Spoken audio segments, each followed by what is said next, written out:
Good morning and happy Sunday po sa lahat po ng bumubuo sa industriya ng pangarera. Mang Kelos TV po, muli nasa Himpapawid upang magatid na naman ang ating mga giya sa araw ng Linggo, February 15, 2026.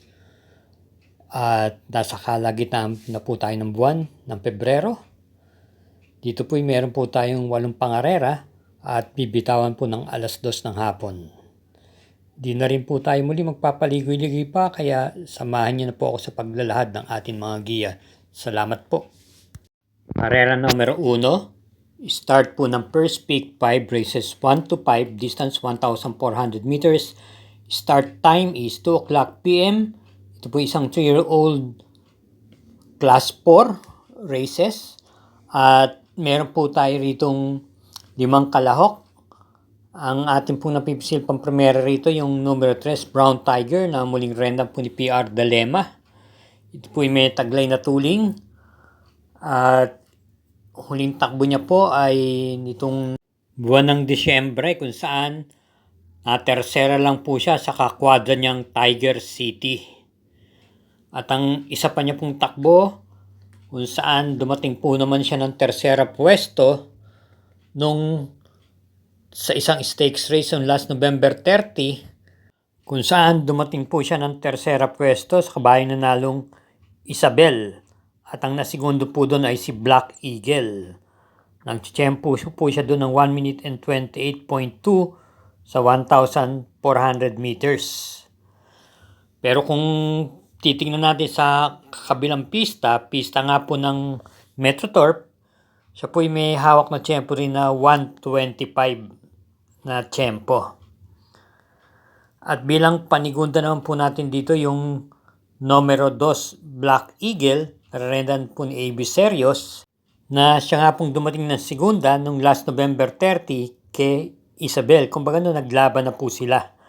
At sa karera pong yun, na-tiyempo po si Black Eagle sa pista ng PJC na 1:25.2. Kaya balikatan lang po sa tingin ko ang labanan na to. Kaya para rin sa karera numero 1, pampremera natin numero 3, Brown Tiger, at panigunda yung numero 2, Black Eagle. Karera numero 2, start ng winner take all, races 2 to 8. Distance 1,400 meters with Super 6, ang class 4, group 42 to 56 split. At meron po tayo ditong 8 entries. Ating pong napipisil pampremera at sisingilin po natin yung kalahok numero 1, Amazing, na rendan po ni J.A. Guse. Maganda po ang kanyang huling panalo nung last January 31 sa pista rin po ng Philippine Jockey Club, kung saan nagtiyempo siya ng mabilis na 1:26.2. Hugando po nanalo, marami pa. Same rider din po, J.A. Guse. Kaya sa tingin ko, pwede na pong paninggal to rito sa race 2, yung numero 1, Amazing. Karera numero 3, ito po ay may distansyang 1,400 meters, isang class 5, 17 to 41 group split. At start po ito ng peak 6, races 3 to 8. Meron po tayong 6 na kalahok dito. Ating pong pampremera rito, yung numero 6, Mr. Bon, na may taglay pong bilis din at pwede pong i-pacing naman. Ito po ipapatnubayan po ni PA Gamboa. Na kwarto pwesto po ito nung last January 11 sa kabayang nanalong Anyo 96 at nasigundong Kentucky Rain. Ang kinagandahan lang nga po rito sa kwadro nito ay may pagka-dihadista po ito. At bilang panigunda naman po natin dito yung malalamadong numero 5, Ladybug Red, na panigunda lang po natin dahil sa mga tinatakbo po nito, wala po kasing pirmis na takbo tong kabayong to.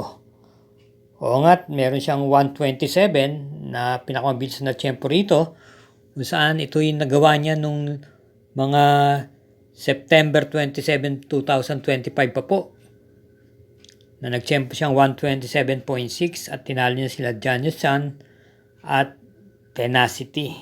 Kumbaga lamang siya kung titignan natin. Kaya lang nga po, sabi ko, wala pong pirmis na takbo, kaya panigunda lang po natin. Kaya muli, sa karera numero 3, pampremera yung numero 6, Mr. Bon, at panigundo yung numero 5, Ladybug Red.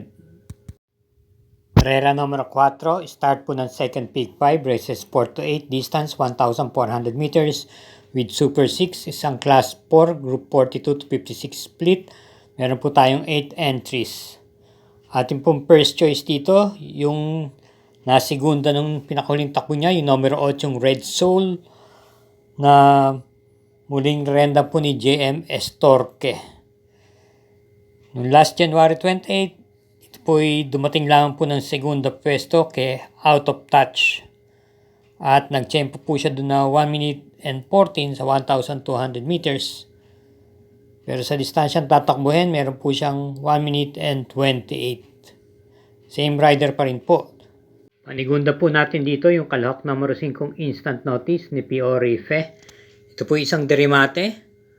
At nung last January 16, nagpakita po ito ng bute kung saan dumating po ito ng segunda pwesto mga tapos manggaling sa pinakahulihan.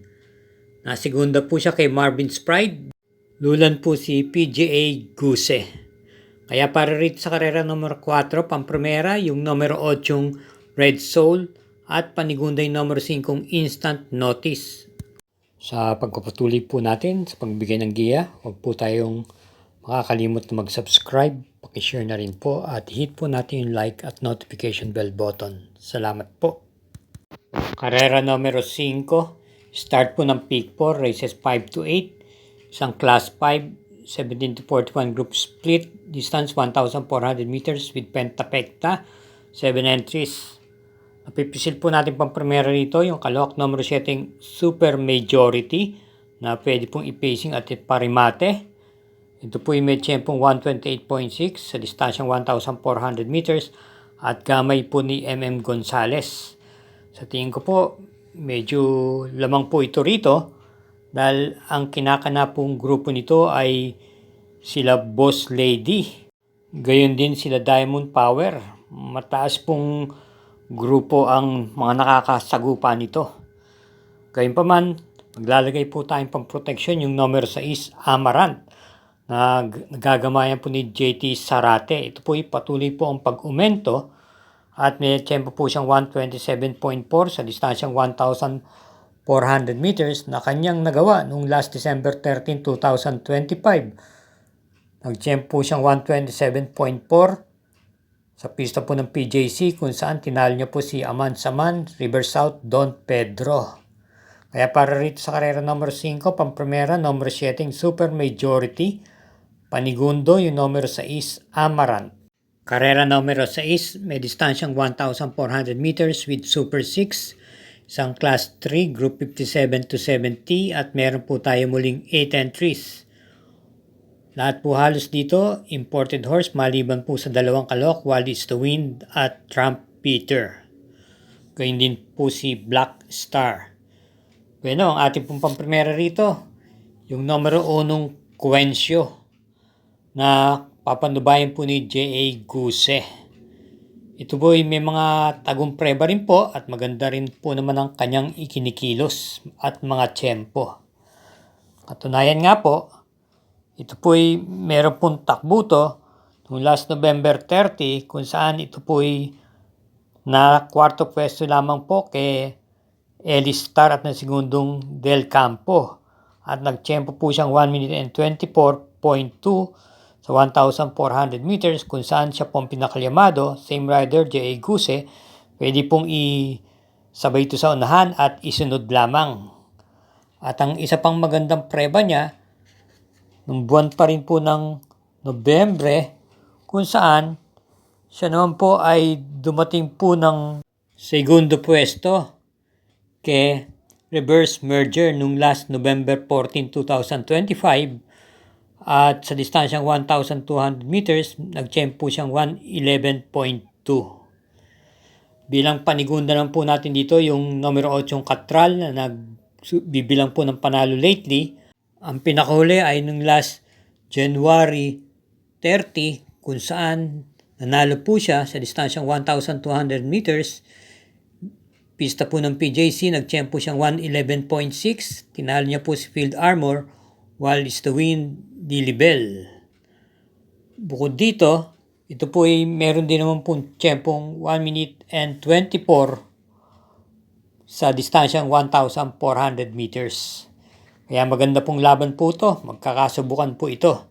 So ulitin po, ang pili po natin sa karera numero 6, pampremera, numero 1, Quencio, at panagundo yung numero 8, Catral. Karera numero 7, penultimate race, may distansyang 1,400 meters with pentapekta, isang class 5, 17 to 41 group split. At meron po tayo ditong 7 entries. Pampremera, yung kalahok numero 1, Asintado, na rendahan po muli ni JMS Torque. Maganda po ang kanyang ikinilos nung huling takbo niya noong last February 1, kung saan ito po ay dumating ng segundo pwesto sa kanyang kakwadrang official seal. Pwede pong ipacing to at isabay sa unahan. Bilang panigunda po natin dito yung numero 4, Dixie Sky, na papanubayan po ni Edgy Guerra.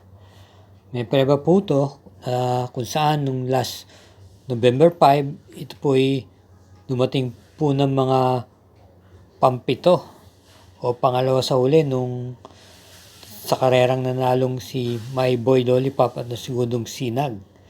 Pero sa karera pong yun, ito ay bumenta na po. Na segundo llamado po ito. So, baka meron na rin po itong kabayang ito at may ugong na rin po. Kaya manmanan po natin to. Kaya para rito sa karera numero 7, pampremera, numero 1, Asintado, at panigundo yung numero 4, Dixie Sky. Karera numero 8, last daily double, paratingan po ito ng winner take all, pick 6, second pick 5, at pick 4. With pentapekta, distansya 1,400 meters, isang class 4, group 42 to 56 split, 8 entries. Pampremera, yung kalok numero 7, Street Swag, na gamay po ni MM Gonzales, regular rider. Ito po ay isang derimate at tumakbo po ito nakaraan February 1 sa isang stakes race kung saan dumating lamang po siya ng bandang kalagitnaan sa 13 magkalahok, mga pampito o pangwalo. Bukod dito, ito po ay batak na rin po sa labanan dahil ang mga nakakalaban po nito ay sila Lucency, Sherbet Fountain, Birdstone, at gayon din si Reverse Murder kung saan may takbo po siyang nasigunda po. Kaya konting buenas na lang po at makakaraos po ito rito. At bilang pamproteksyon po natin dito yung baguhan na numero 8, Whiskey or Wine, na renda naman po ni J.A. Guse. May takbo po ito nung buwan pa po ng December 26, 2025 sa karera pong pinalunan po nung kabayong Ellis Star at nasigundong Great Shashi. Ito po ay kwarto pwesto lamang po dumating sa karerang iyon kung saan siya po ang pinakalyamado, lulan po si J.A. Guse. Kaya tignan po natin dito, baka mag-umento pa po ito rito. Kaya para rito sa karera numero 8, pampremera yung numero 7, Street Swag, at panigundo yung numero 8, Whiskey or Wine.